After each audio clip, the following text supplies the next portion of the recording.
thank you, Representative, thank you all for what you've done for us here today to put this together. I am excited to be with all of you here today. Today we're going to talk about the future of America and the great country we're going to leave for our children and our grandchildren and generations to come. We are a country today, unfortunately and sadly, headed in the wrong direction. We are headed in the wrong direction because for 8 years we want to be the rest of the world. We want to be the greatest nation, the United States of America.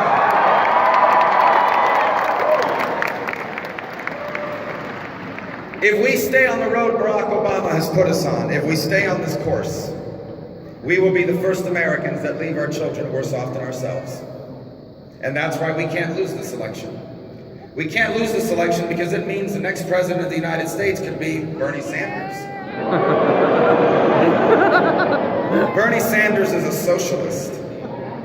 Now usually when someone in American politics is accused of being a socialist, they'll deny it. Bernie Sanders says it in his own commercials. The leader over there now, however, is Hillary Clinton. Hillary Clinton is under FBI investigation. That is not a good sign for your campaign. Our next president should not be someone who may need to pardon themselves of a terrorist attack in Benghazi, Libya. And she told their families something that was a lie. She told them they died because of a movie. Anyone who lies to the family of those who have lost their loved ones in the service of our country can never be the Commander-in-Chief of the United States of America.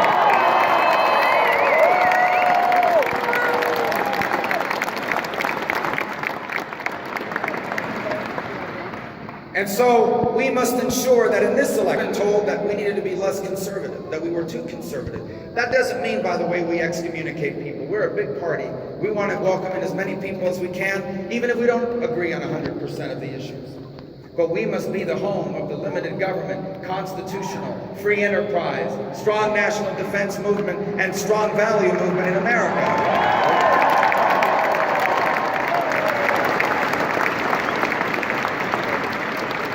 But today, we're not just having a battle over the future of the Republican Party, over the future of our country. We are having a battle over the future of the conservative movement. For today, if the polls are to be believed, the front runner in this race is someone who is not a conservative. Now, that's why the other night the debate got so heated. Now, I would prefer to run a race in which we're debating ideas. But when the people you're debating with have no ideas,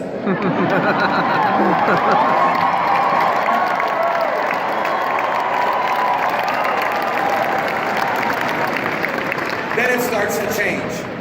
It becomes very difficult to have an idea. I will continue to talk about ideas in this campaign. I will do so here again today. For my campaign is not built on the idea that we need to tear each other up. My campaign is built on the idea that America has a chance to be better than it has ever been if we do what needs to be done at this moment. But that will not happen about it in magazines. I see it in my family. I see it in my neighborhood. I see it in the people whom we love.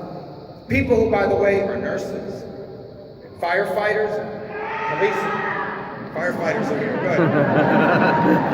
If anybody faints, we have firefighters right there, so that's good. Nurses and firefighters and police officers and our veterans. People are struggling. People that are working harder than ever.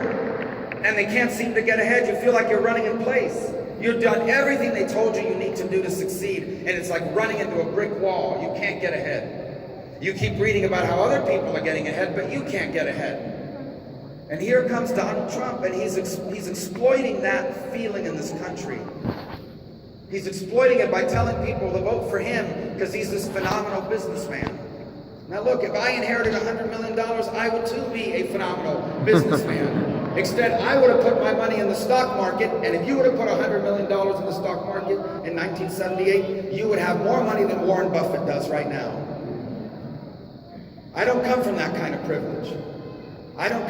There's nothing wrong with inheriting money, but I come from a background of people that worked hard every single day of their life to get ahead.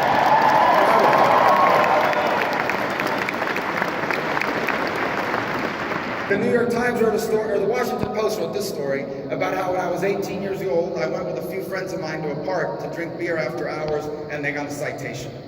Not a good thing, don't do this, but let me just tell you. If you don't drink beer in a park after hours, you may not be qualified to be president of the United States. That's a joke, okay? That's a joke. Because the press is here. I don't want them to say that I think that's true. All right. They've done all kinds of crazy stories. They're not touching any of these about Donald Trump because they're waiting for him to be the nominee, and then they'll tear him to pieces. We cannot afford to fall for this con job. What's at stake is too important. What's at stake is not just a fake degree. What's at stake is the future of the greatest nation on earth. Now, there's another reason why he'll lose. Something happened today. On CNN, he was asked to denounce the Ku Klux Klan. He refused to do it. He was asked to denounce David Duke. He said, I don't know who that is. He knows who that is. He wrote a letter about him 20 years ago. You cannot con jobs.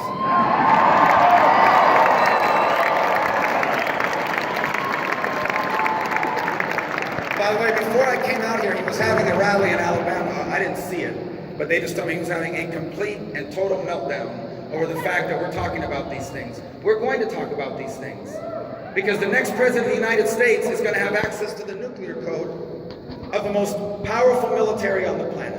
The next president of the United States is going to have the power to send our young men and women off to die in combat. And we are going to talk about these things because this election is a referendum about our identity as a nation and as a people. Now, we are going to do what needs to be done when I'm president. When I'm president of the United States, for the first time in 8 years, we are going to have a president that follows the Constitution of the United States of America.